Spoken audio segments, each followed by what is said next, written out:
तो आज मैं आपके लिए लेके आया हूँ बाकीलाल की एक बेहतरीन कॉमिक्स विक्रम और बेताल। तो चलिए शुरू करते हैं। एक बार बाकीलाल को पता चलता है कि राक्षस चमड़केतु उसके राज्य में आया हुआ है और वह अपने शिकार को एक एक बूंद रक्त निकाल के मार देता है। तो उसके दिमाग में खुराफा सूझती है और एक त्रिशूल लेकर वह राजा विक्रम सिंह को दे देता है और कहता है कि महाराज राक्षस चमड़केतु की मृत्यु इस त्रिशूल से होगी, अतः आप जल्दी से उसको मारने जाएं। लेकिन यहाँ पर बाकीलाल की योजना विफल हो जाती है। महाराज विक्रम सिंह बच जाता है। फिर बाकीलाल के हाथ लगती है एक प्राचीन पुस्तक वेताल। वह वेताल की साधना करता है। खाट पे खाट, उसी खाट पे आठ, आठ पे 60, मैंने पढ़ा पाठ, नाड़े की गांठ, गांठ पे गांठ, लोहे का जाल, लकड़ी की ढाल, मृग की छाल, तबले की ताल, प्रसन्न हुआ वेताल, आंवले का चूर्ण, कर मनोकामना पूर्ण।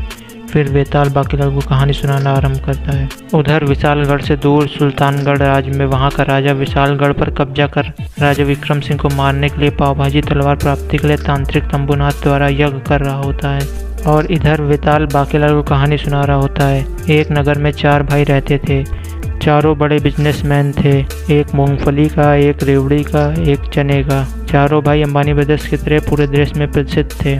उस नगर के राजा की एक पुत्री थी चतुरा, जिसका विवाह राजा उन अंबानी ब्रदर्स में से किसी एक से करवाना चाहते थे। इसलिए उनकी बुद्धि की परीक्षा लेने के लिए उन्होंने उन चारों को एक टास्क दिया। जो उत्तरांचल पर्वत पहले तोड़ेगा वही चढ़ेगा घोड़ी पर। चारों भाइयों में छोटा भाई था समझदार। वह अपने भाइयों को समझाता है कि मेरे पास पावभाजी देवता की तलवार है, मैं वह लेकर आता हूँ, तब तक आप लोग विश्राम करें। परंतु घोड़ी के लालच में वे तीनों भाई एक एक कर पहाड़ तोड़ते तोड़ते मर जाते हैं। चौथा भाई जब तलवार लेके वापस आता है तो अपने भाइयों की अस्थियां देखकर बहुत ही क्रोधित हो उठता है। क्रोध में भरकर वह तलवार को पहाड़ में घुसा देता है। वह तलवार पर्वत को चीरते हुए दूसरी ओर निकल जाती है, जहां से झरने का पानी बहने लगता है और राजा अपनी बेटी की शादी उस चौथे भाई चक्रपाणी से करा देता है। इतना बोलते ही वेताल कहता है, बाकीलाल अब मना जश्न, मैं पूछूंगा प्रश्न। गिरेगी झोपड़ी, सही उत्तर ना दिया तो फूटेगी तेरी राजा की खोपड़ी।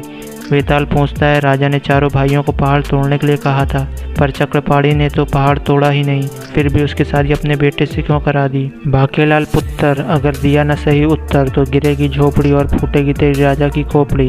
बाकीलाल तो चाहता ही था कि विक्रम सिंह की मृत्यु हो जाए, तो वह उत्तर गलत देता है, परंतु वेताल कहता है कि यह सही उत्तर है। फिर बाकीलाल उत्तरांचल पर्वत की ओर पावभाजी तलवार ढूंढने निकल जाता है। दूसरी तरफ राजा सुल्तान सिंह के यज्ञ में भी तेजी आती जा रही थी। बाकीलाल वह तलवार हाथी की मदद से निकालने की कोशिश करता है, पर हाथी की पूंछ उखड़ जाती है। फिर बाकीलाल जय भोले शंकर बोलकर निकालता है तो वह तलवार निकल आती है। दरअसल वह तलवार तभी निकलनी थी जब कोई सदाचारी पुरुष हाथी की पूंछ से जय भोले शंकर बोलकर निकाले, और तीनों शर्तें बाकी ने पूरी कर दी थी। तलवार के बाहर आते ही पानी निकलना बंद हो जाता है। उस नदी का पानी सूख जाता है। उस नदी से निकलता है एक पूरा राज्य, और वे चारों भाई भी जीवित हो जाते हैं। फिर बाकीलाल तलवार लेके निकल जाता है। महाराज को किसी सुनसान खंडर जगह ले जाकर तलवार घोंपकर मार देता है और खुशी से उछल पड़ता है। फिर वह वापस राजमहल पहुंचता है तो उसे पता चलता है कि महाराज तो अभी जिंदा हैं और उन्हें खंडहर वाली बात नहीं पता। फिर बाकीलाल सोच विचार करता है कि यह कैसे संभव। बाकीलाल फिर पहुंचता है वन और वेताल को आवाज लगाता है, वेताल हो तो तू, कहाँ है तू? वेताल फिर बाकीलाल के ऊपर सवार होकर कहानी सुनाने लगता है। उधर तांत्रिक तंबूनाथ का यज्ञ पूरा हो जाता है, परंतु यज्ञ में कम नमक और अधिक मिर्च वाली पावभाजी की आहुतियों से पावभाजी देवता का गला खराब हो जाता है और वह अमृत कुंड में गरारे करने चले जाते हैं। इसी समय बाकी तलवार का इस्तेमाल कर लेता है और तलवार शक्तिहीन हो जाती है। तांत्रिक तंबूनाथ दोबारा शुरू करता है लस्सी यज्ञ, और वेताल सुनाता है एक और कहानी। गर्दभपुरी में गर्दभ मानवों का राज था। वहाँ का राजकुमार गर्दभ बुद्धि सबसे समझदार था, बिल्कुल राहुल गांधी की तरह।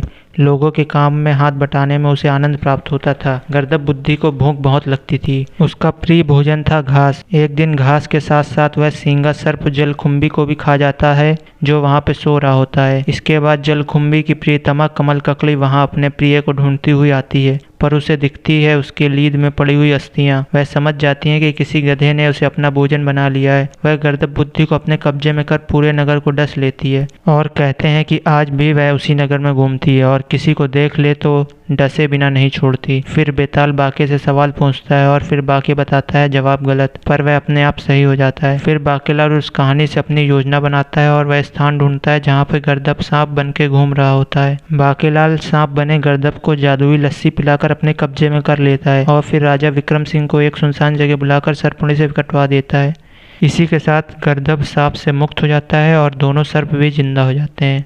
और उधर तांत्रिक तंबूनाथ का यज्ञ भी पूरा हो जाता है, पर यज्ञ में केवड़े की जगह केकड़ा मिला देने से गर्दभ देवता क्रोधित हो जाते हैं और तंबूनाथ को मिलता है गधे की लात। इधर जब बाकीलाल महल पहुंचता है तो उसके होश उड़ जाते हैं, क्योंकि महल में राजा विक्रम सिंह जिंदा बैठा होता है। बाकीलाल सर पीटकर फिर से वेताल के पास पहुंचता है और वेताल उसको तीसरी कहानी सुनाता है। चंदनगढ़ में एक अन्यायप्रिय नाम का राजा था जो कि चोरी की सजा में लोगों को हाथ कटवा देता था। उसी राज्य में पवन कुमार नाम का एक मात्र पितृ भक्त था जो डोली में अपने माता पिता को तीर्थ करवाना चाहता था, पर राजा की एक मूंगफली पवन कुमार ने अपने माता को खिला दी, जिसके जुर्म में पवन कुमार के हाथ काट दिए गए, जिससे उसके माता पिता की मौत हो गई। यह देखकर पवन कुमार ने राजा को शाप दिया कि यह हाथ जो तुमने काटे हैं किसी भी राजा को देखते ही मार डालेंगे। यह शाप देकर पवन कुमार मर गया और उसके कटे हाथों ने राजा अन्यायप्रिय को वहीं पे मार डाला। बेताल कहानी सुनाकर बाके से फिर प्रश्न पूछता है और बाके उत्तर गलत बताता है, पर वह सही हो जाता है। बाके फिर से इस कहानी से योजना बुनने लगता है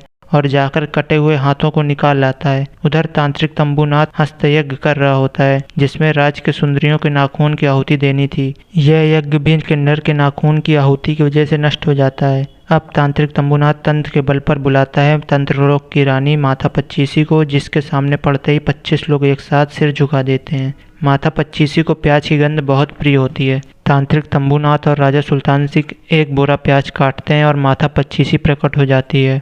फिर तांत्रिक तंबूनाथ और राजा सुल्तान सिंह राजा विक्रम सिंह पर आक्रमण कर देते हैं।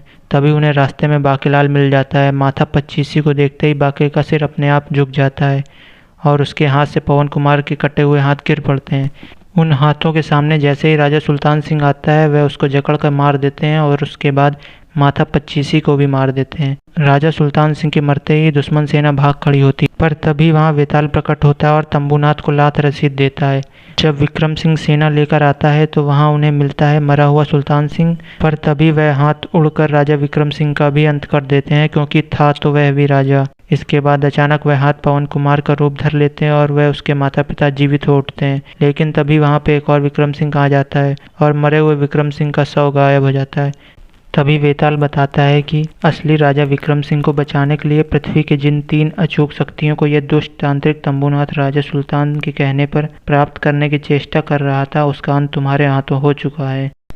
अगर इनमें से एक भी ताकत तंबूनाथ प्राप्त कर लेता तो राजा विक्रम सिंह बचते नहीं, क्योंकि ये शक्तियाँ राजा विक्रम के तीनों छद्म रूपों को खत्म करके असली विक्रम सिंह तक पहुंचकर उन्हें भी खत्म कर डालती। किंतु इन शक्तियों का प्रयोग बाकीलाल के हाथों विक्रम सिंह पर होने के तुरंत पश्चात हुए भलाई के कामों के कारण वह शक्तियां भी एक एक करके खत्म हो गईं। जैसे पाव भाजी तलवार के उत्तरांचल पर्वत से निकलते ही डूबे नगर सहित चक्रपाणी का सांप कट गया, फिर गर्दभ बुद्धि जलकुंभी व सरपड़ी का सांप कट गया, फिर पवन कुमार सा परिवार जीवित हो उठा। किंतु ये सब घटनाएं जुड़ी थी राजा विक्रम सिंह पर आए संकट से, जिसका पता मुझे तब चला जब मुझे तांत्रिक तंबूनाथ ने सिद्ध कर लिया। तुझे मालूम है कि पृथ्वी पर 3 ऐसे शस्त्र मौजूद है जिनमें से कोई भी बच नहीं सकता। मुझे इन 3 शस्त्रों का पता बता जिनके वार से राजा विक्रम सिंह बच न सके। किंतु ये तांत्रिक का दुर्भाग्य था कि मैंने विक्रम सिंह के पुरखों का नमक खाया था और मैं नमक हरामी नहीं कर सकता।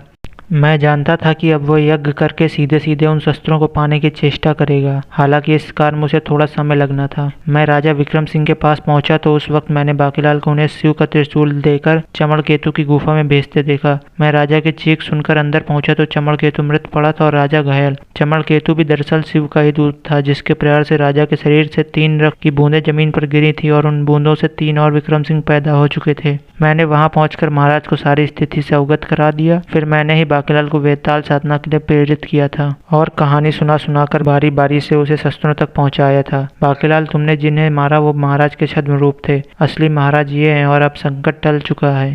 सत्यानाश। बाकीलाल, एक बात समझ में नहीं आई, तुम महाराज को मारने के लिए इतने उतावले क्यों थे? इसका उत्तर मैं दे देता हूँ, क्योंकि बाकीलाल को तो पहले ही मुझ पर आए संकट की भविष्यवाणी शंकर भगवान ने कर दी ही होगी। क्यों बाकीलाल? हाँ महाराज, और मैं चाहता था कि तीनों संकट जितनी जल्दी हो सके टल जाएं। वो तो मुझे पता था, क्योंकि अगर ये राजा का शत्रु होता तो मुझे हर बार सही जवाब न देता बल्कि गलत उत्तर देता। तो फिर मैं चला और फिर बाके तो फिर दे अगर मुझे तांत्रिक की योजना को पता चल जाता तो मैं विताल की साधना ही न करता।